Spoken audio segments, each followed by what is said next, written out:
Hi everybody, welcome back to class. It is March 24th, and if you are choosing to resume English 101 this week, today is your day. Today's the day to get started.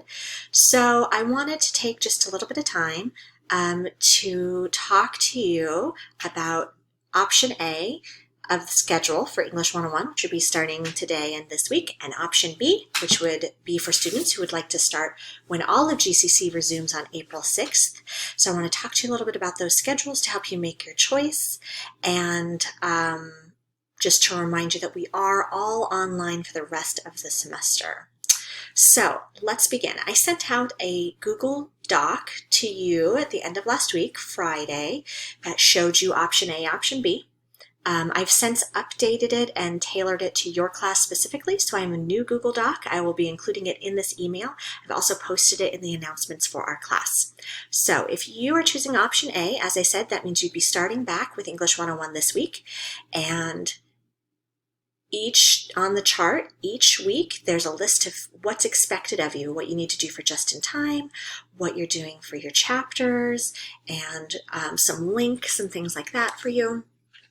And you can see that all of the coursework is spread out between now and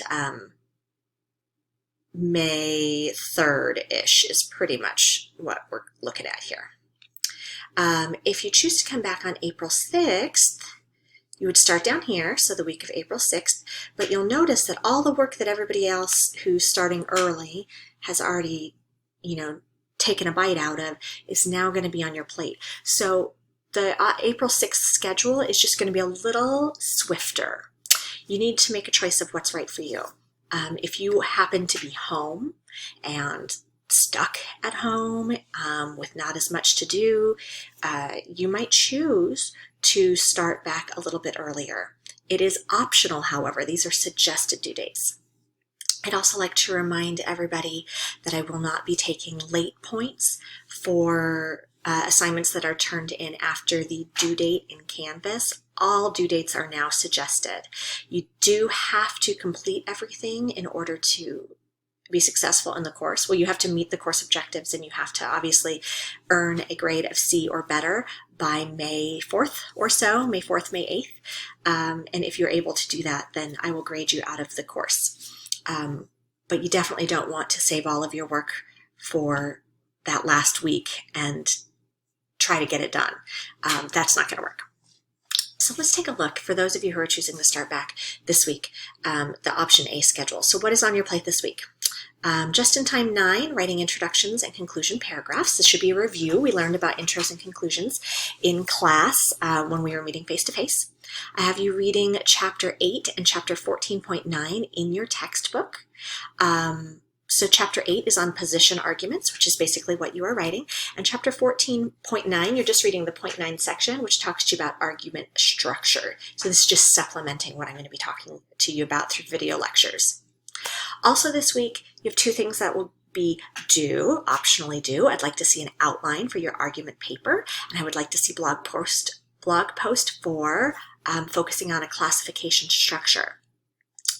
So we have library tutorials, which are little interactive quizzes and lessons that will teach you and review with you MLA style, integrating quotations, citing those sources.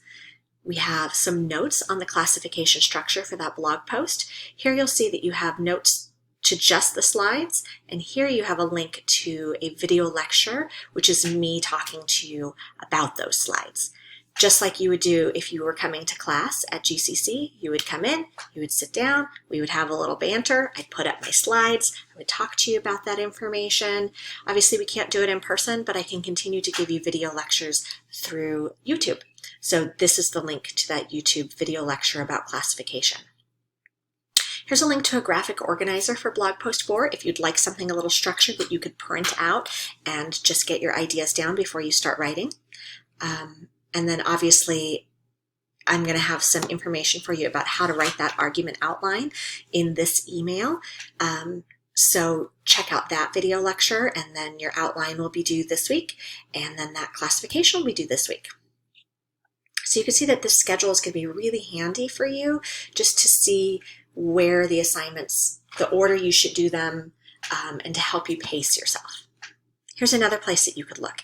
If you go into our class, so right now I'm in the modules tab. I'm in module 2, writing to argue, the module that we have been in seemingly forever because of our spring break and then our extended spring break. So I'm going to scroll down to the week we are in, which is week 11. And if I were to click on this, which I'll do in just a moment, you'd be able to see another place where you could see the overview of just what's on your plate this week. Here's the link to chapter 14.9. Here's the link to chapter 8. Here are the 2 library tutorials, which are for points. Here's your just-in-time assignment. Classification notes, so access to the slides, access to the video lecture. Argument outline, access to the slides, access to the video lecture.